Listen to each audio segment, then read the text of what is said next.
Hi friends, welcome back to our channel. ఈరోజు నేను మీకు చూపించబోయే ఇల్లు రైల్వే స్టేషన్ దగ్గర అండి. ఖమ్మం రైల్వే స్టేషన్కి కేవలం 1 కిలోమీటర్ దూరంలో ఉంది. అన్ని స్కూల్స్కి, కాలేజ్కి దగ్గర. మొత్తం 417 గజాల్లో 117 గజాలు మాత్రమే ఇల్లు కట్టారు. ల్యాండ్ ఎక్కువగా ఉంది. ఇక్కడ ల్యాండ్ వాల్యూ గజం 35,000 దాకా నడుస్తుంది. ఇల్లు కట్టి 20 సంవత్సరాలు అయింది. 20 సంవత్సరాలు అయినా కూడా చెక్కు చెదరకుండా ఇల్లు మాత్రం చాలా బాగుంది. నాకు చాలా క్వాలిటీగా ఇల్లు కట్టారనిపించింది. Double bedroom, hall, kitchen, cupboards ఉన్నాయి.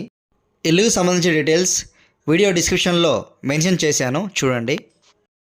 ఇల్లు పూర్తిగా చూసి నా నెంబర్కి కాల్ చేయండి.